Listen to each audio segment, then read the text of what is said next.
नमस्कार मंडळी, आज आपण करणार आहोत चुलीवर मटणाचं कालवण।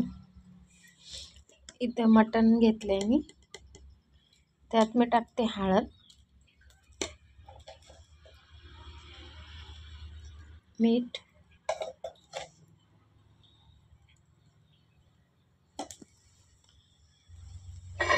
मटण शिजायला घालायच्या पूर्वी मी जरा मसाला करून घेते।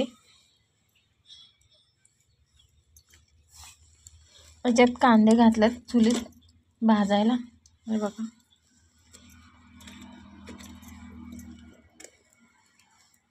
आता मी खोबरं भाजते।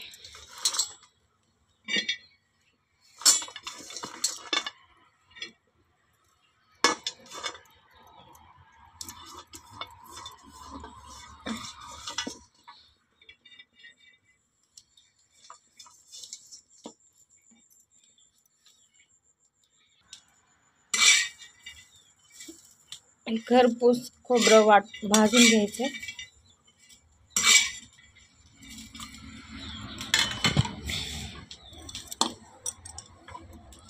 भाजलेला कांदा काढून घ्यायचा।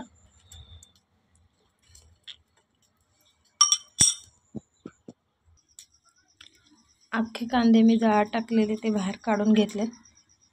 आता मी तेच वरचं टरफल काढते। हे बघा, कांदा खोबरं भाजत आलं।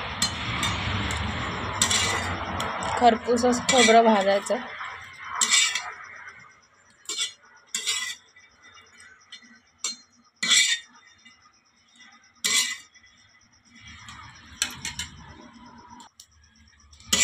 खोबरं मी काढून घेते भाजलेलं।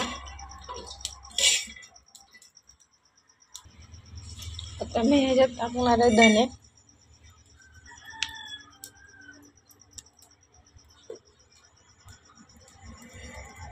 जिरं, तीळ,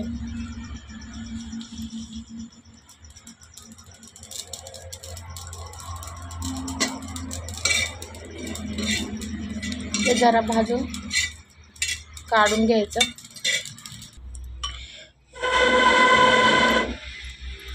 हे बघा, मी चुलीवर पातेलं ठेवलंय। पातेल्याला माती लावून घ्यायची, त्यामुळे घासताना त्रास होत नाही। चुलीवर भांडी खूप काळी होतात, त्यामुळे मी माती लावून घेतले।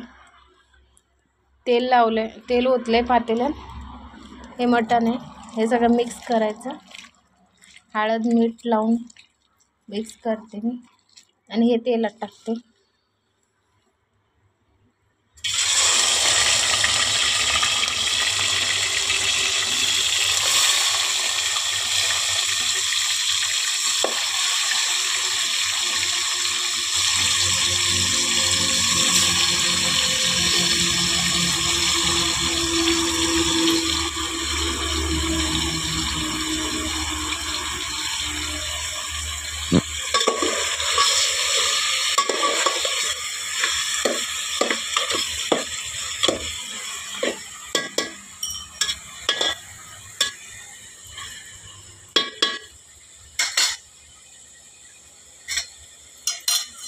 हे असंच आता शिजायला घालायचं।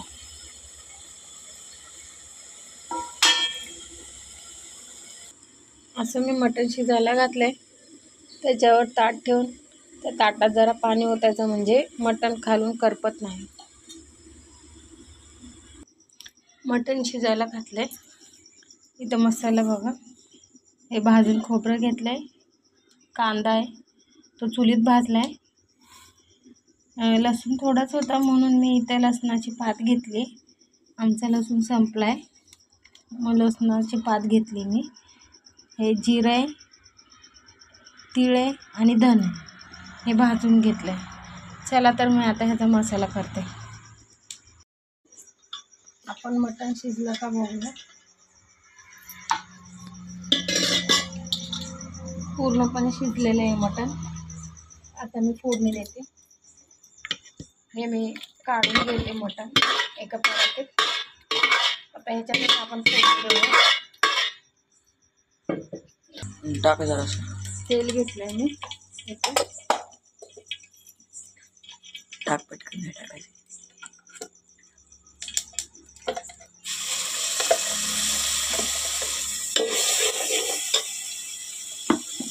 थांबू.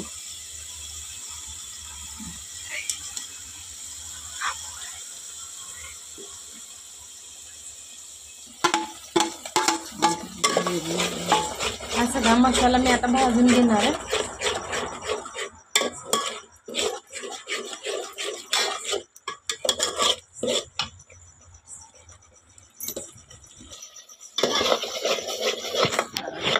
ह्याला तेल सुटत आहे मला. आता मी चटणी टाकते. मी जरा घटसरच करणार आहे, त्यामुळे मी चटणी जास्त घालत नाही.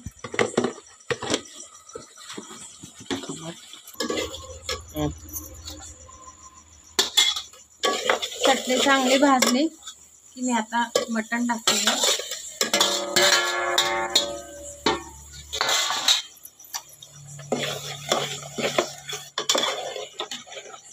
जास्त घट्टच करणार आहे मी, पातळ करणार नाही.